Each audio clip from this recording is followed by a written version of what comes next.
Guys, இந்த வீடியோவில் நான் ஐஃபோனை செகண்ட் ஹேண்டில் வாங்குறதுக்கு முன்னாடி நீங்கள் தெரிஞ்சிருக்க வேண்டிய 3 விஷயத்தை பற்றி நான் பேச போகிறேன். இந்த வீடியோவில் நான் ஐஃபோனோட பேட்டரி, டிஸ்பிளே, கேமரா இந்த 3 விஷயத்தில் பொதுவாக நடக்கக்கூடிய ஸ்கேம். அதோட இந்த ஸ்கேம் நீங்கள் செகண்ட் ஹேண்டில் ஃபோன் வாங்குறதா இருந்தால் மட்டும் இல்லை, நீங்கள் செகண்ட் ஹேண்ட் உங்கள் ஆல்ரெடி வச்சிருக்க ஃபோனை ரிப்பேர் பண்ணுறதா இருந்தாலுமே சரி, இந்த 3 ஸ்கேமை பற்றி தெரிஞ்சிருக்கிறது உங்களுக்கு ரொம்ப யூஸ்ஃபுல்லாக இருக்கும். நீங்கள் ஃபியூச்சரில் ஸ்கேம் ஆகாமல் இருக்கிறத தவிர்க்கும். ஸோ இந்த வீடியோ கடைசி வரைக்கும் பாருங்கள். வாங்க நம்ம வீடியோ கொடுக்கலாம். நம்ம வீடியோக்குள்ளே போகிறதுக்கு முன்னாடி நான் ஒரு டூல்ஸை பற்றி சொல்லிக்கிறேன். அதுக்கு பேர் தான் 3 டூல்ஸ். இந்த டூல்ஸ் இருந்துச்சுன்னா உங்களுக்கு இந்த ஸ்கேமை கண்டுபிடிக்க கொஞ்சம் ஹெல்ப்ஃபுல்லாக இருக்கும். அதில் நான் பேச போகிற பாயிண்ட்ஸுக்குமே இந்த டூல் ரொம்ப யூஸ்ஃபுல்லாக இருக்கும். அதை டவுன்லோட் பண்ணுறதுக்கு உங்களுக்கு பிசியோ லேப்டாப்போ இருக்குன்னா கூகுளில் போய்ட்டு 3tools.com சர்ச் பண்ணி பாருங்கள். அதில் www.3tools.com இருக்கிறது தான் ஒஃபிஷியல் வெப்சைட்டு. வேறு இந்த வெப்சைட் எதுவும் டூப்ளிகேட்ஸ் நிறையா இருக்கும், அதை டவுன்லோட் பண்ணிடாதீங்க. அது வெப்சைட்குள்ளே போயிட்டு நியூஸில் இருக்கும். நியூஸில் இருந்து இங்கே ஹோமுக்கு போனீங்கன்னா Windows 64-bit டவுன்லோட் பண்ணுற ஆப்ஷன் இருக்கும். டவுன்லோட் பண்ணி இன்ஸ்டால் பண்ணிங்கன்னா உங்களுக்கு இந்த மாதிரியான ஒரு பேஜில் வந்து நிற்கும். இந்த பேஜில் வந்து நிற்கும் போது உங்களோட கேபிள் மூலமாக ஐஃபோனை கனெக்ட் பண்ணிங்கன்னா ஐஃபோன் ட்ரஸ்ட்டுன்னு கேட்கும். நீங்கள் ட்ரஸ்ட்டுன்னு கொடுத்ததுக்கப்புறம் ஃபோனோட பாஸ்வேர்டு போட்டு கொடுத்தீங்கன்னா ஃபோனு கனெக்ட் ஆயிரும். இந்த ஃபோனோட எல்லா டீட்டெயில்ஸுமே உங்களுக்கு வந்துடும். ஆப்பிள் ஐடி இருக்கா, இல்லை ஜெயில் பிரேக் எதுவும் பண்ணியிருக்கா, பேட்டரி ஹெல்த் எவ்வளோ இருக்குது, ஐஎம்ஐ நம்பர், சீரியல் நம்பர்னு எல்லா டீட்டெயில்ஸுமே காணிக்கும். இதில் பார்ட்ஸ் வெரிஃபிகேஷன் ஆப்ஷன் மாதிரியே இருக்குது. அதில் போய் நீங்கள் வெரிஃபிகேஷன் கொடுத்தீங்கன்னா நீங்கள் என்ன எல்லாம் கரெக்டாக இருக்கா, இதில் கம்ப்ளைண்ட் இருக்காங்கிறத காணிச்சு கொடுத்துரும். மோஸ்ட்லி நீங்கள் பேசிக்கான ஒரு யார்கிட்ட இருந்து வாங்குறீங்க, உங்கள் ஃப்ரெண்ட் இருக்காப்பில் ஃபோனை பற்றி டெக்னிக்கலாக எந்த ஒரு நாலேஜும் கிடையாது, ஜஸ்ட் உங்கள் ஃபோனை விற்கிறாப்பில் அவங்க உங்களை ஏமாத்திடக்கூடாதுன்னு நினச்சிங்கன்னா இந்த ஒரு பேசிக்கான சாஃப்ட்வேரே உங்கள் கண்டுபிடிக்கிறதுக்கு ஹெல்ப்ஃபுல்லாக இருக்கும். ஆனால் இதுவே நீங்கள் ஒரு செகண்ட் ஹேண்ட் ஸ்டோரில் வாங்குறீங்க, மேபி ஒரு டெக்னீஷியன் கிட்ட இருந்து வாங்குறீங்கன்னா அவங்க உங்களை ஸ்கேம் பண்ணாமல் இருக்க நான் அடுத்து சொல்கிற பாயிண்ட்டை கேளுங்க.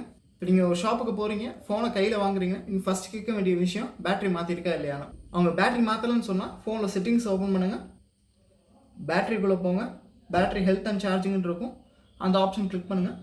கீழே உங்களுக்கு மேக்ஸிமம் கெப்பாசிட்டியில் பேட்டரி ஹெல்த் பெர்சன்டேஜ் காணிக்கும். இது இந்த ஃபோனில் 79% இருக்குது. உங்களுக்கு 80% கீழே போயிடுச்சுன்னா ஆப்பில் பொறுத்த அளவுக்கு நீங்கள் பேட்டரி சேஞ்ச் பண்ணுறதுக்கு டைம் ஆயிடுச்சு. ஸோ கீழே இம்பார்ட்டன்ட் பேட்டரி மெசேஜுங்கிறது காணிக்கும், கீழே ஃபைண்ட் யுவர் சர்வீஸ் ஆப்ஷனுங்கிறது காணிக்கும். வெளியே போனீங்கனாலும் இங்கே சர்வீஸுங்கிறது காணிக்கும். இதுவே டூப்ளிகேட் பேட்டரி போட்டிருக்காங்கங்கிற பட்சத்தில் இங்கே அன்வெரிஃபைடுங்கிறது காணிக்கும். உள்ளே போனீங்கன்னா இம்பார்ட்டன்ட் பேட்டரி மெசேஜுங்கிறது காணிக்கும். அதே மெசேஜ் தான் வரும், ஆனால் கீழே பேட்டரி மாற்றிருக்குங்கிற மாதிரி ஒரு கோடு வரும். நீங்கள் ஜெனரலில் போய் அபவுட்டில் போனீங்கனாலும் அங்கே பார்ட்ஸ் அண்ட் சர்வீஸ் ஹிஸ்டரின்னு இருக்கும். அதை கிளிக் பண்ணிங்கனாலும் அதே இடத்துக்கு கொண்டு போய் நிறுத்தும், பேட்டரி சர்வீஸ் பண்ண டைம் ஆயிடுச்சுங்கிறது காணிக்கும். இதே 80%க்கு மேலே இருக்குன்னா உங்களுக்கு இந்த மாதிரி எந்த ஒரு மெசேஜுமே இருக்காது. இந்த இடத்துல பேட்டரி ஹெல்த் அண்ட் சார்ஜிங் மட்டும்தான் இருக்கும். நீங்கள் உள்ளே போனோன்னா பேட்டரி ஹெல்த் மட்டும் தான் காணிக்கும், எந்த ஒரு எரர் மெசேஜுமே இருக்காது. அதை நான் வச்சுக்கோங்க. இந்த இடத்துல தான் நான் சொன்ன சாஃப்ட்வேர் உங்களுக்கு யூஸ் ஆகும். ஓகே, லேப்டாப் இருக்குன்னா அந்த சாஃப்ட்வேர் டவுன்லோட் பண்ணி உங்கள் லேப்டாப் எடுத்துகிட்டு போங்க. லேப்டாப் இல்லைன்னா நீங்கள் எந்த கடையில் வாங்குறீங்களோ அந்த கடைக்காரங்கிட்டே கண்டிப்பாக ஏதாவது ஒரு கம்ப்யூட்டரோ லேப்டாப்போ இருக்கும். அதில் அந்த 3 டூல் சாஃப்ட்வேர் இன்ஸ்டால் பண்ணி அதை உங்கள் ஐஃபோனை கனெக்ட் பண்ணி பாருங்கள். கனெக்ட் பண்ணும்போது ஃபோனில் இருக்க பேட்டரி ஹெல்த்தும் அதில் காணிக்கிற பேட்டரி ஹெல்த்து கிட்டத்தட்ட சேமாக இருக்கணும். இதுவே அந்த ஐஃபோன் 12க்கு நான் 79% காணிச்சேன்னா பேட்டரி ஹெல்த்து, இதுவே நான் 3 டூல்ஸில் கனெக்ட் பண்ணும்போது அது 80% காணிக்குது. சின்னதாக வேறுபாடு இருக்கும், 1 or 2% மாறி தப்பாக காணிக்கிறதுனால பிரச்சனை கிடையாது.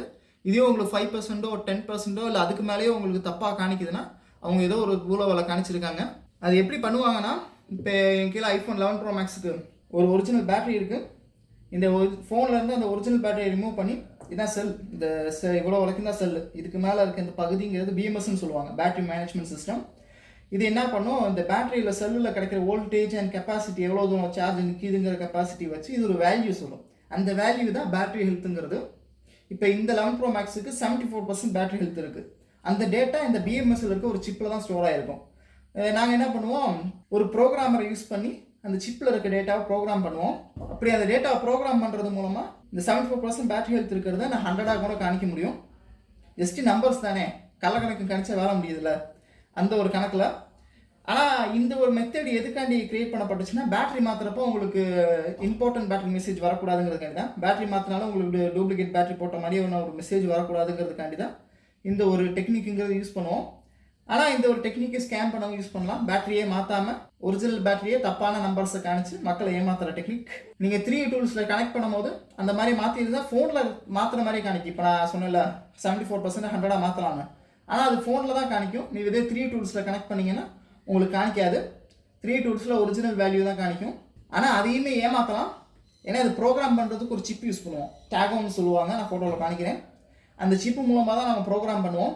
பொதுவாக ப்ரோக்ராம் பண்ணி முடித்தோன்னா அந்த சிப்பை நாங்கள் ரிமூவ் பண்ணிடுவோம். ஆனால் ஃபோனில் மட்டும் உங்களுக்கு பேட்டரி ஹெல்த் தப்பாக காணிக்கும். இதுவே கம்ப்யூட்டரில் கனெக்ட் பண்ணும்போது உங்களுக்கு கரெக்டாக காணிக்கிறது. இதுவே அந்த சிப்பை நாங்கள் அப்படியே விட்டோம்னு வச்சுக்கோங்களேன், உங்களுக்கு 3 டூல்ஸில் கனெக்ட் பண்ணாலுமே உங்களுக்கு தப்பாக தான் காணிக்கும். ஆனால் மோஸ்ட்லி நிறைய கடைக்காரங்க அதை செலவு பண்ண மாட்டாங்க. ஏன்னா அந்த சொல்கிற சிப்புங்கிறது 500 ரூபா என்னமோ வரும். 500 ரூபா சிப்பை எடுத்து இதில் போட்டு அப்படியே கொடுக்க மாட்டாங்க. அதனால உங்களுக்கு ஒரிஜினல் பேட்டரின்னு சொல்லி உங்களுக்கு தப்பான பேட்டரி ஹெல்த் காணிச்சு உங்களை ஏமாற்ற பார்த்தாங்கன்னா இந்த சொல்கிற மெத்தட் உங்களுக்கு யூஸ் ஆகும். ஆனால் முன்னாடியே சொன்ன மாதிரி அவங்க டேக் அந்த சிப்பை அதிலே இன்ஸ்டால் பண்ணி கொடுத்துட்டாங்கன்னா உங்களால் அந்த ஸ்கேமை கண்டுபிடிக்க முடியாது, நீங்கள் ஏமாந்து தான் போகிற மாதிரியா இருக்கும். ப்ரோ இந்த ப்ரோக்ராம் பண்ணுறது அப்போலாம் இதெல்லாம் மக்களுக்கு ஸ்கேம் பண்ணுறதுக்காண்டி கொண்டு வந்தோம் ப்ரோனா கிடையாது. ஏன்னா iOS 17 வரைக்குமே நீங்கள் பேட்டரி மாற்றினீங்கன்னா ஒரிஜினல் பேட்டரி மாற்றினா கூட டூப்ளிகேட் பேட்டரி மாற்றின மாதிரியே தான் காணிக்கும். உங்களுக்கு இம்பார்ட்டன்ட் பேட்டரி மெசேஜ் வரும். கீழே உங்களுக்கு சீக்கிரம் ஏதாவது ஆப்பிள் ஷோரூமில் போய் சர்வீஸ் பண்ணுங்கும். கீழே பேட்டரி ஹெல்த் உங்களுக்கு காணிக்காது. ஒரிஜினல் பேட்டரி போட்டாலும் சொல்கிறேன், டூப்ளிகேட் பேட்டரி போட்டு காணிக்குதுன்னா பரவாயில்ல, ஒரிஜினல் பேட்டரி போட்டாலுமே உங்களுக்கு காணிக்காது. அந்த பிரச்சனையை சால்வ் பண்ணுற விதமாக தான் இந்த ப்ரோக்ராம் டூல்ஸ்லாம் வந்துச்சு. இப்போ இந்த 11 Pro Maxோட பேட்டரி எடுத்துக்குவோம். இதோட பேட்டரி ஹெல்த் 74 இருக்கா, இதை நாங்கள் ப்ரோக்ராம் பண்ணி 100 மாற்றுவோம். அதுக்கப்புறம் இந்த ஒரிஜினல் BMS இந்த பழைய செல்லை தூக்கி போட்டுட்டு இந்த ஒரிஜினல் BMS மட்டும் கட் பண்ணி ரிமூவ் பண்ணிட்டு அதை நாங்கள் புது பேட்டரி செல்லில் ஸ்பாட் வெல்டிங் பண்ணி அதை நாங்கள் கஸ்டமருக்கு இன்ஸ்டால் பண்ணி கொடுப்போம். ஸோ கஸ்டமருக்கு பேட்டரி ஹெல்த்தும் கிடச்சிரும், எந்த ஒரு மெசேஜுமே பயன்படுத்துகிற மாதிரி எந்த ஒரு மெசேஜுமே வராது. ப்ளஸ் நீங்கள் ஃபோன் எக்ஸ்சேஞ்ச் இது பண்ணுறீங்கன்னா உங்களுக்கு பேட்டரி மாற்றுற மாதிரியே உங்களுக்கு காணிக்காது. அதாவது கஸ்டமரே வேணால் ஏமாற்றலாம் பேட்டரி மாற்றலான்னு, அதுக்கு அந்த மாதிரி யூஸ் ஆகும்.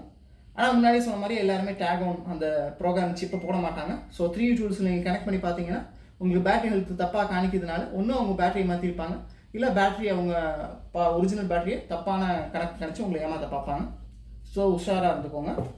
அதில் இப்போ இன்னொரு பாசிபிலிட்டி என்னன்னா iOS 18ஓட உங்களுக்கு வெரிஃபிகேஷன் ப்ராசஸ் வந்துருச்சு. அதாவது ரைட் டு ரிப்பேருக்காண்டி ஃபோனு சொந்தமாக நான் காசு கொடுத்து வாங்குற ஃபோன் நானே ரிப்பேர் பண்ண முடியாதா, ஏன் ரிப்பேர் பண்ண ஏன் பேட்டரி ஹெல்த்து காணிக்க மாட்டேங்குதுன்னு நிறைய கம்ப்ளைண்ட்ஸ்க்கு அப்புறம் ஆப்பிள் இப்போ iOS 18ல் சொந்தமாக பேட்டரி வெரிஃபை பண்ணுற ஆப்ஷன் கொடுத்துருக்காங்க. நீங்கள் ஒரிஜினல் பேட்டரி போட்டிங்கன்னா ஆட்டோமேட்டிக்காக ஆப்பிள் அவங்களோட சர்வரில் கனெக்ட் பண்ணி உங்களுக்கு அது ஒரிஜினல் பேட்டரியா இல்லையான்னு வெரிஃபை பண்ணி கொடுத்துருவாங்க. ஸோ எங்களை மாதிரி தேர்ட் பார்ட்டி ரிப்பேரிங் கீழே ஒரிஜினல் பேட்டரி இருக்குன்னா கஸ்டமருக்கு ஒரிஜினல் பேட்டரி போட்டு அதை வெரிஃபை பண்ணி உங்களுக்கு கொடுக்க முடியும். இப்போ சொன்னதெல்லாம் சிம்பிளாக சொன்னோம்னா ஃபோன் செல்லர் கிட்டேருந்து வாங்க, பேட்டரி மாற்றிருக்கா இல்லைன்னு கேளுங்க. பேட்டரி மாற்றலான்னு சொன்னால் நீங்கள் 3 டூல்ஸில் கனெக்ட் பண்ணி பாருங்கள். கம்ப்யூட்டரில் கணிக்கிற 3 டூல்ஸில் கணிக்கிற பேட்டரி ஹெல்த்தும் உங்கள் ஃபோனில் கணிக்கிற பேட்டரி ஹெல்த்தும் கிட்டத்தட்ட சேமாக இருந்துச்சுன்னா உங்களுக்கு கரெக்டாக இருக்குன்னு அர்த்தம். இதே மாறுதலாக காணிக்குதான் ஒன்று அவங்க பேட்டரி மாற்றிருக்கணும், இல்லை அவங்க ஒரிஜினல் பேட்டரியே ப்ரோக்ராம் பண்ணியிருக்கணும். இதே பேட்டரி மாற்றிருக்கேன்னு சொன்னாங்கன்னா அவங்க ஒன்று டூப்ளிகேட் பேட்டரி மாற்றிருப்பாங்க. நான் ஃபஸ்ட்டு முன்னாடி சொன்ன மெத்தட் மூலமாக அதை பேட்டரி மாற்றாத மாதிரியே கணிச்சிருப்பாங்க, இல்லை அவங்க ஒரிஜினல் பேட்டரியே போட்டிருப்பாங்க, இல்லை ஆப்பிள் ஷோரூம் கிட்ட மாற்றிருப்பாங்க. ஆனால் இதே உங்களை ஏமாற்றணும்னு நினச்சி அவங்க அந்த 500 ரூபா செலவு பண்ணி அந்த சிப் யூஸ் பண்ணியிருந்தாங்கன்னா உங்களால் கண்டுபிடிக்க முடியாது. நீங்கள் ஃபோனை ஓப்பன் பண்ணாமல் உங்களால் சொல்ல முடியாது பேட்டரி மாற்றிருக்கா இல்லையான்னு. அப்படியே நம்ம அடுத்த பாயிண்ட்டுக்கு வந்தோம்னா டிஸ்பிளே. இப்போ iOS 17 வரைக்குமே நீங்கள் டிஸ்பிளே மாற்றிட்டீங்கன்னா உங்கள் ஃபோனில் 2 டோனுங்கிற ஆப்ஷன் ஒர்க் ஆகாமல் போயிடும். நான் ஸ்வைப் பண்ணி பிரைட்னஸில் லாங் ப்ரெஸ் பண்ணிங்கன்னா இங்கே 2 டோனுங்கிற ஒரு ஆப்ஷன் இருக்கும். அது மோஸ்ட்லி சரௌண்டிங்கில் இருக்க லைட்டிங்கை கனெக்ட் பண்ணி டிஸ்பிளேயோட அந்த கலர் டெம்பரேச்சரை சேஞ்ச் பண்ணும். அந்த ஃபீச்சருங்க iOS 17 வரைக்குமே நீங்கள் டிஸ்பிளே மாற்றினீங்கன்னா உங்களுக்கு கிடைக்காது. அதை கொண்டு வரதுக்கு நீங்கள் ப்ரோக்ராம் பண்ணுற மாதிரியா இருக்கும். ஒரு அதுலேயும் ப்ரோக்ராமரை யூஸ் பண்ணி உங்கள் ஒரிஜினல் பேட்டரியில் இருக்க டேட்டாவை உங்கள் புது டிஸ்பிளேயில் போட்டு பண்ணுற மாதிரியா இருக்கும். நான் முன்னாடி சொன்ன மாதிரி நீங்கள் ஒரிஜினல் டிஸ்பிளே போட்டாலுமே உங்களுக்கு வராது. அதுக்கப்புறம் டிஸ்பிளே மாற்றின மாதிரியே செட்டிங்ஸில் ஒன்று காணிக்கும். நீங்கள் எபவுட்டில் பார்ட்ஸ் அண்ட் சர்வீஸில் போனீங்கன்னா உங்களுக்கு டிஸ்பிளே மாற்றுற மாதிரியே காணிக்கும். இம்பார்ட்டன்ட் டிஸ்பிளே மெசேஜுங்கிறது வரும். ஆனால் இப்போ iOS 18ஓட நீங்கள் டூப்ளிகேட் டிஸ்பிளே போட்டாலுமே உங்களுக்கு ட்ரூ டோன் வரும். இருக்கிறதுல மட்டமான சீப்பான LCD டிஸ்பிளே போட்டாலுமே உங்களுக்கு ட்ரூ டோனுங்கிறது ஒர்க் ஆயிரும். ஸோ முன்ன மாதிரியே ட்ரூ டோன் இருக்குன்னா ஒரிஜினல் டிஸ்பிளே நினச்சிடாதீங்க, டூப்ளிகேட் டிஸ்பிளேக்குலேயும் ட்ரூ டோன் வந்துடும். அதுக்கப்புறம் அந்த இம்பார்ட்டன்ட் டிஸ்பிளே மெசேஜுங்கிறது அதையும் பைபாஸ் பண்ணலாம். அதுக்கு ஒரு மெத்தட் இருக்குது. இப்போ மார்க்கெட்டில் நிறைய டூப்ளிகேட் டிஸ்பிளேயே உங்களால் ஒரிஜினல் டிஸ்பிளேங்கிற மாதிரி வெரிஃபை பண்ண வைக்க முடியும். ஆனால் ஆக்சுவலாக அது ஒரிஜினல் டிஸ்பிளேங்கிறது தான் ரியாலிட்டி. இப்போ இந்த உடஞ்சி போன டிஸ்பிளே ஒன்று எக்ஸாம்பிளுக்கு எடுத்துக்கலாம். இதில் இங்கே ஒரு சிப் இருக்குது பார்த்தீங்களா, இந்த சிப்பில் ஒரு சீரியல் நம்பர் இருக்கும். மதர் போர்டில் இருக்க சீரியல் நம்பரோடு மேட்ச் ஆனிச்சுன்னா ஒரிஜினல் டிஸ்பிளே, எந்த ஒரு மெசேஜுமே உங்களுக்கு வராது. இதுவே அந்த சீரியல் நம்பர் சேஞ்ச் ஆனிச்சுன்னா அது டூப்ளிகேட் டிஸ்பிளேன்னு காணிச்சிடும், இம்பார்ட்டன்ட் பேட்டரி மெசேஜுங்கிறது வரும். iOS 17 வரைக்குமே நீங்கள் ஒரிஜினல் டிஸ்பிளே போட்டாலுமே அதே தான். ஒரிஜினல் டிஸ்பிளே போட்டாலுமே வேறு ஆப்பிள் வெரிஃபை பண்ணாமல் நீங்கள் ஒரிஜினல் டிஸ்பிளே போட்டாலுமே டூப்ளிகேட்டுன்னு தான் காணிக்கும். ஆனால் 18ஓட உங்களுக்கு வெரிஃபை பண்ணுற ஆப்ஷன் இருக்குது. இப்போ ஃபோனை ஒரு திருட்டு ஃபோன்லேருந்து எடுக்காத ஒரு டிஸ்பிளேயாக இருந்துச்சுன்னா நீங்கள் வெரிஃபை கொடுக்கும்போது இந்த டிஸ்பிளே ஜென்யூன் பார்ட்டாக வெரிஃபை ஆயிரும். இல்லை ஒரு மட்டமான LCD டிஸ்பிளே எடுத்துகிட்டு வந்து அந்த டிஸ்பிளேயில் இந்த சிப்பை எடுத்து ரிமூவ் பண்ணி அந்த டிஸ்பிளேயில் அந்த சிப்பை வச்சோம்னா அப்பயும் உங்களுக்கு ஒரிஜினல் டிஸ்பிளே தான் காணிக்கும். ஏன்னா அந்த சிப்பில் இருக்க டேட்டா தான் கணக்கு. டேட்டா வச்சு தான் அதை வெரிஃபை பண்ணுறதே தவிர்த்து இந்த டிஸ்பிளேயோட டெக்னாலஜியில் அதாவது ஸ்கேன் பண்ண முடியாது மதர் போர்டால். அதனால் ஃபோன் டிஸ்பிளே விஷயத்தில் உங்களை ஏமாத்துறதுக்கு சான்ஸ் ரொம்ப அதிகம். மோஸ்ட்லி ஃபோனில் டூப்ளிகேட் டிஸ்பிளே இன்ஸ்டால் பண்ணியிருக்காங்களா இல்லையா தெரிஞ்சுக்கிறதுக்கு கொஞ்சம் மெத்தட்ஸ் தான் இருக்குது. ஒன்று பிரைட்னஸ், ஒரிஜினல் டிஸ்பிளே அளவுக்கு டூப்ளிகேட் டிஸ்பிளேக்கு பிரைட்னஸ் கிடைக்காது. கொஞ்சம் சன்லைட்டில் வச்சு பார்த்து உங்களால் டிஸ்பிளே சரியாக பார்க்க முடியாது. 15 Pro Maxலாம் ரொம்ப நல்ல டிஸ்பிளே கொடுத்துருப்பாங்க.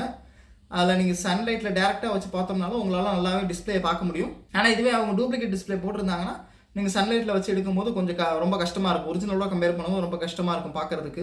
ஆனால் இதுவே நீங்கள் பழைய மாடல்ஸ்லாம் வந்தீங்கன்னா உங்களுக்கு பிரைட்னஸ் வச்சு கண்டுபிடிக்கிறது கஷ்டம் தான். ஏன்னா நார்மல் ரூம் லைட்டிங்கில் உங்களுக்கு அது தெரியாது. அதுக்கப்புறம் செகண்ட் பெசல்ஸு. இப்போ இந்த iPhone 12 ஒரிஜினல் டிஸ்பிளே இருக்குது. ஸோ இந்த பெசல்ஸ் இந்த அளவுக்கு திக்காக இருக்கா. இதே டூப்ளிகேட் எடுத்தோம்னா பெசல்ஸ் இன்னும் பெருசாக இருக்கும். டிஸ்பிளேயோட சைஸ் குட்டியாயிடும் சிம்பிளாக சொல்லணும்னா. அதுக்கப்புறம் இன்னொன்று கண்டுபிடிக்கிற மெத்தட்னா இங்கே டிஸ்பிளே பாட்டம் பெசல் இருக்கும்.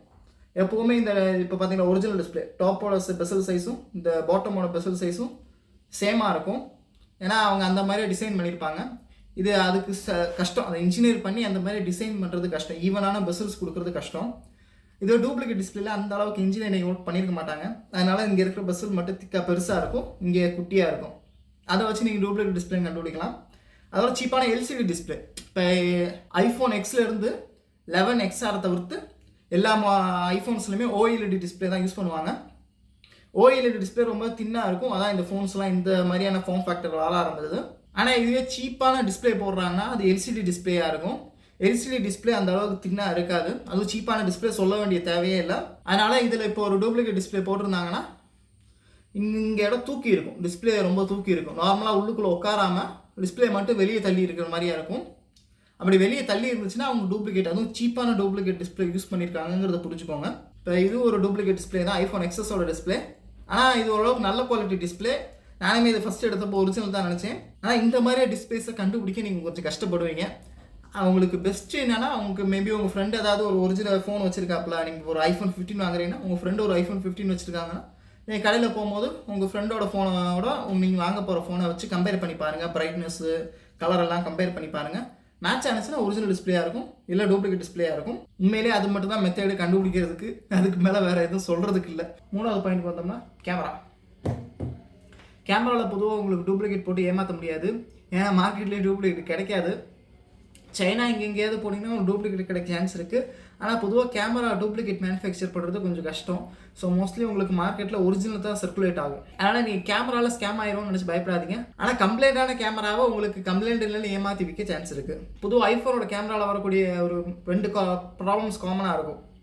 ஒன்று டஸ்ட்டு. கேமரா ரொம்ப நாளாகும் போது கேமராக்குள்ளே சின்ன சின்னதாக அந்த கேமரா லென்ஸுக்குள்ளே டஸ்ட்டு ஃபார்ம் ஆக ஆரம்பிக்கும். அந்த டஸ்ட்டு ஃபார்ம் ஆகும்போது என்ன ஆகும்னா கேமராவில் கருப்பு புள்ளியாக இருக்கும். ஆனால் நீங்கள் ஒரு பிரைட்டான லைட்டிங்கில் வெளியில் அவுட்டோரில் போய் நீங்கள் ஒரு ஃபோட்டோ வீடியோ எடுக்கிறீங்கன்னா அந்த ஸ்பாட் உங்களுக்கு தெரியாது. ஏன்னா அது ஒரு சின்ன டஸ்ட்டு, அதிகமான லைட் இருக்கனால அந்த டஸ்ட்டு மறைஞ்சிரும், கண்ணுக்கு தெரியாது வீடியோ எடுக்கும் போது. ஆனால் இதே ஒரு டிம்மான லைட்டிங்கில் ஒரு ரூமில் உட்காந்து எடுக்கிறீங்கன்னா உங்களுக்கு அந்த டஸ்ட்டு கண்டிப்பாக தெரியும். இப்போ அந்த 12 எக்ஸாம்பிள் காணிக்கிறேன்.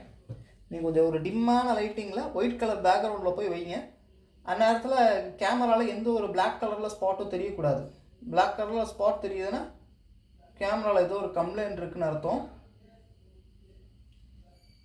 இப்போ இதில் அந்த மாதிரி எதுவும் இருக்காது பார்த்தீங்களா. இதே நீங்கள் கேமரா ஃபோனோ எடுக்கும் போது இந்த மாதிரி ஒயிட் ஸ்பாட்டில் கொஞ்சம் டிம்மான ஏரியாவில் கொண்டு வந்து செக் பண்ணி பாருங்கள். உங்களுக்கு எந்த மாதிரி எந்த ஒரு பிரச்சனையும் இருக்கக்கூடாது. அதுவும் ரெண்டாவது காமனான ப்ராப்ளம்னா ஃபோக்கஸ் மோட்டர் கம்ப்ளைண்ட் ஆயிரும். ஃபோக்கஸ் திருதுப்புன்னு பார்த்தா கேமரா கடந்து ஷேக் ஆகிட்டே இருக்கும், ஒரு சவுண்டு கேட்டுக்கிட்டே இருக்கும் கேமரா ஆப்பை ஓப்பன் பண்ணும்போது. அதில் இருக்க ஃபோக்கஸ் மோட்டர் கம்ப்ளைண்ட் ஆகிருக்கும். அந்த ஃபோக்கஸ் மோட்டர் டெம்பரரியாக சரி பண்ணலாம். ஒரு மேக்னெட்டை யூஸ் பண்ணி அந்த ஒரு குறிப்பிட்ட ஆங்கிளில் வைக்கும் போது அந்த ஃபோக்கஸ் மோட்டர் திருப்பி நார்மலாக ஒர்க் ஆகிறதுக்கு சான்ஸ் அதிகம். ஸ்டில் நீங்கள் கவனித்து பார்த்தீங்கன்னா அந்த ஒரிஜினல் நார்மல் அளவுக்கு இருக்காது, கொஞ்சம் சின்னதாக ஷேக் ஆகிற மாதிரியே விஷயங்கள் இருக்கும். இதே சில கேமராவுக்கு அந்த மெத்தட் ஒர்க்கே ஆகாது. ஆனால் சில பேர் அந்த மெத்தடை யூஸ் பண்ணிட்டு உங்களுக்கு கேமரா நல்லா பக்காவான கண்டிஷனில் இருக்குன்னு ஏமாற்ற பார்ப்பாங்க. ஸோ நீங்கள் கேமரா எடுத்தோன்னா நல்லா ஃபோக்கஸ் பண்ணி பாருங்கள். தூரமாக இருக்க ஆப்ஜெக்டாக இருக்கட்டும், கிட்டத்தில் இருக்கிற ஆப்ஜெக்டாக இருக்கட்டும், எல்லா கேமரா வச்சு ஃபோக்கஸ் பண்ணி பாருங்கள். சரியாக ஃபோக்கஸ் ஆகுதான்னு பாருங்கள். சரியாக ஃபோக்கஸ் ஆகலை, ஏதாவது ஒரு பிரச்சனையாக இருக்குன்னா, அதுவும் ரேட்டு ரொம்ப கம்மியாக சொல்கிறாங்க, ஏதாவது ஒரு ப்ராப்ளம் இருக்க சான்ஸ் இருக்குது. அதை தவிர்த்து கேமராவில் ரொம்ப டென்ஷன் ஆகிக்க தேவையில்லை. எல்லாமே வெளியிலே பார்த்துக்கலாம். கேமரா லென்ஸில் டஸ்ட் இருக்கா, இந்த மாதிரி விஷயங்கள் பேசிக்கான விஷயங்கள் பார்த்துக்கணும். ஸோ கேமராவில் அதுக்கு மேலே ரொம்ப டென்ஷன் ஆகிக்க தேவையில்லை. நீங்கள் ஜஸ்ட்டு பார்க்குறதுக்கும் யூஸ் பண்ணுறதுக்கு கரெக்டாக இருக்கான்னு மட்டும் செக் பண்ணால் போதும். என்னதான் இந்த வீடியோவில் நான் ஐஃபோனில் ஸ்கேம் எக்ஸ்போஸ் பண்ணுறேன், எப்படி கண்டுபிடிக்கிறதுன்னு சொல்கிறேன்னு சொன்னாலும் ஐஃபோனில் பண்ணுற ஸ்கேம்ஸை கண்டுபிடிக்கிறது கஷ்டம்தான். மெயினாக இந்த மாதிரியான டெக்னிக், இந்த மாதிரி குழப்பம்லாம் உருவாகிறதுக்கு காரணமே ஆப்பிள் தான். இந்த வெரிஃபிகேஷனு, இந்த மாதிரி ப்ரோக்ராமிங்லாம் வர்றதுக்கு காரணமே ஆப்பிள் தான். ஆப்பிளுக்கு எங்களை மாதிரியே தேர்ட் பார்ட்டி ரிப்பேர்ஸு சர்வீஸ் பண்ணுறது பிடிக்காது. இப்போ ஒரு ஐஃபோன் 13 எடுத்துக்கிட்டிங்கன்னா இப்போ 45,000 40,000க்கு விற்கிது. ஆனால் அதோட டிஸ்பிளே மாற்ற போனீங்கன்னா ஆப்பிள் கிட்ட வாரண்டிலாம் முடிச்சு ஆப்பிள் கிட்ட நார்மலாக சர்வீஸ் கொடுத்தீங்கன்னா 25,000 ரூபா கேட்பான். அப்போ மோஸ்ட்லி நிறைய பேர் அந்த ஃபோன் ஓன் பண்ணுறவங்க நிறைய பேர் அந்த ஃபோனை விற்றுட்டு புது ஃபோன் தான் வாங்கணும்னு நினைப்பாங்க டிஸ்பிளே போயிடுச்சுன்னா. இதுவே எங்களை மாதிரி தேர்ட் பார்ட்டி சர்வீஸ்லாம் 10,000க்குள்ளேயே நாங்கள் பண்ணித்தரோம். 13ஓட டிஸ்பிளே மாற்றி கொடுக்குறோம், ஒரிஜினல் டிஸ்பிளே மாற்றி கொடுக்குறோம். அதனால என்ன ஆகுது, ஆப்பிளுக்கு அது ஒரு ப்ராப்ளம், அவங்களோட ப்ராஃபிட் அடிப்படும். ஒன்றாவது டிஸ்பிளே மாற்றினா 25,000 ரூபானா அவ்வளோ லாபமும் ஆப்பிளுக்கு போயிடும். இல்லை புது ஃபோன் வாங்கினாலும் அப்போயும் ஆப்பிளுக்கு லாபம். ஆனால் இதுவே நீங்கள் ஒரு தேர்ட் பார்ட்டி கிட்ட ரிப்பேர் பண்ணி யூஸ் பண்ணிங்கன்னா ஆப்பிளுக்கு லாபம் கிடையாது. அதனால தான் இந்த மாதிரி பார்ட்ஸ் வெரிஃபிகேஷன் விஷயங்கள்லாம் கொண்டு வர ஆரம்பித்தான். நீங்கள் ஆப்பிள் கிட்ட பார்ட்ஸை மாற்றாமல் எங்ககிட்ட வந்து மாற்றினீங்கன்னா இந்த மாதிரியா important display message, important battery message, true tone work ஆகாது, பேட்டரி ஹெல்த் ஒர்க் ஆகாதுங்கிற மாதிரி கொண்டு வந்தான். ஸோ தான் நிறையா பேர் ஆப்பிள் கிட்ட கொண்டு போய் சர்வீஸ் பண்ணுவாங்க, இல்லை புது ஃபோன் வாங்கிடுவாங்கிறதுக்காண்டி. ஆனால் கவர்மெண்ட்டு அதுக்கப்புறம் நிறைய பேர் இந்த ரைட் டு ரிப்பேர்க்காண்டி ஒரு ஃபோனை காசு கொடுத்து வாங்குகிறோம், என் ஃபோனு என் விருப்பம், அதை ரிப்பேர் பண்ணுறது ரிப்பேர் பண்ணாது என் விருப்பம், நான் யாருக்கிட்ட கொடுத்து வேணால் ரிப்பேர் பண்ணுவேன், நீ யார் கேட்குறதுன்னு ஆப்பிளை கொஸ்டின் பண்ண ஆரம்பித்தாங்க. அதுக்கப்புறம் அதுக்கு எதிராக தான் இந்த ஃபீச்சர்ஸ் வர ஆரம்பிச்சு. iOS 18 நம்மளாவே வெரிஃபை பண்ணிக்கலாம், original display original battery use பண்ணோன்னா அது ஒரிஜினலில் வெரிஃபை பண்ணிக்கலாம். அதுக்கு மேலே டூப்ளிகேட்டே போட்டாலும் ட்ரூ டோன் ஒர்க் ஆகும், பேட்டரி ஹெல்த் ஒர்க் ஆகும், உங்கள் பேட்டரி ஹெல்த் காணிக்குங்கிற விஷயங்கள்லாம் அதுக்கப்புறம் தான் கொண்டு வந்தாங்க. ஆனால் இப்போ அதில் என்ன பிரச்சனைனா, இப்போ சைனாக்காரன் சும்மா இல்லாமல் டூப்ளிகேட் டிஸ்பிளேயே நீங்கள் ஒரிஜினலில் வெரிஃபை பண்ணுற மாதிரியாகவும், டூப்ளிகேட் பேட்டரியை நீங்கள் ஒரிஜினல் ஜென்யூன்னு வெரிஃபை பண்ணுற மாதிரியான விஷயங்களை கொண்டு வர ஆரம்பிச்சிட்டான். இப்போ நீங்கள் ஒரு டூப்ளிகேட் டிஸ்பிளே எடுத்து ஃபோனில் இன்ஸ்டால் பண்ணி நீங்கள் ஆப்பிள் கிட்ட சர்வரில் கனெக்ட் பண்ணி வெரிஃபை பண்ணாலும் அது ஒரிஜினல்னு காணிக்க ஆரம்பிச்சிடும். டூப்ளிகேட் டிஸ்பிளே சொல்கிறேன். அதே மாதிரியே பேட்டரிக்கு இப்போ அதே மாதிரி பேட்டரி வர ஆரம்பிச்சிருச்சு. நீங்கள் டூப்ளிகேட் பேட்டரியை இன்ஸ்டால் பண்ணாலுமே அதை சர்வரில் போட்டு வெரிஃபை பண்ணி அது ஒரிஜினல் பேட்டரின்னு காணிக்க ஆரம்பிச்சிடும். இப்போ ஆப்பிள் இந்த மாதிரியே ஸ்கேமை தடுக்கிறேன்னு கொண்டு வந்த ஃபீச்சர் தான் இப்போ புதுசாக நிறைய ஸ்கேம் உருவாக்கி விட்டுருக்குன்னு நான் நினைக்கிறேன். ஸோ மோஸ்ட்லி நீங்கள் செகண்ட் ஹேண்டில் ஃபோன் வாங்குறீங்கன்னா ட்ரஸ்டடான சோர்ஸில் வாங்க, ஒரு நல்ல கடையை பார்த்தா வாங்குங்க. ஏமாத்துற மாதிரியான கடையாக இருந்தால் அங்கே போகாதீங்க. ரேட்டு கம்மியாக சொன்னாலும் போகாதீங்க, ரேட்டு கூட கொடுத்தாலும் ஸ்கேம் பண்ணாத ஒரு ஸ்டோரில் போய் ஃபோனை வாங்குங்க. நிறைய பேர்கிட்ட கேட்டு பாருங்கள், உங்கள்கிட்ட ஃபோன் உங்களுக்குலாம் ரிவ்யூ கேட்டு அந்த கடை நல்ல கடையான்னு பார்த்து ஃபோனை வாங்குங்க. இந்த சொன்ன மெத்தட்ஸ் ட்ரை பண்ணி பாருங்கள். ஏன்னா ரொம்ப அட்வான்ஸாலாம் யாரும் எதுவும் பண்ண மாட்டாங்க. ஏன்னா நிறைய பேருக்கு ஃபோனை பார்த்து டெக்னிக்கலாக நாலேஜ் இல்லாதனால இப்போ நான் இந்த வீடியோவில் சொன்ன சில ஸ்டெப்ஸு, இந்த 3 டூல்ஸ் இன்ஸ்டால் பண்ணி செக் பண்ணுறது இல்லாமல் சில டிஸ்பிளே கண்டுபிடிக்க சொன்ன டிப்ஸ், இந்த விஷயங்களை நீங்கள் ஃபோக்கஸ் பண்ணிங்கனால மோஸ்ட்லி நீங்கள் ஸ்கேம் ஆக மாட்டீங்க. ஆனால் அதுக்கு மேலே உங்களை ஸ்கேம் பண்ணு நினச்சா ஸ்கேம் பண்ணிடலாங்கிறத நான் வச்சுக்கோங்க. அதனால் பெஸ்ட் எப்போவுமே ஒரு ட்ரஸ்டடான நல்ல கடையில் போய் வாங்குங்க ஃபோனை. அதோட வீடியோ கடைசி வரைக்கும் பார்த்ததுக்கு தேங்க்யூ. இந்த வீடியோ பிடிச்சி லைக் பண்ணுங்கள். உங்களுக்கு ஏதாவது ஒப்பீனியன் கொஸ்டின் இருந்தால் கமெண்ட் பண்ணுங்கள், நான் ஆன்சர் பண்ணுறேன். அப்புறம் இதே மாதிரி ஐஃபோனை பார்த்து, ஆண்ட்ராய்டை பார்த்து, இல்லை டெஸ்க்டாப்பை பற்றி தெரிஞ்சுக்கணும் இந்த சேனல் சப்ஸ்கிரைப் பண்ணுங்கள். அடுத்த வீடியோவில் பார்க்குற வரைக்கும்.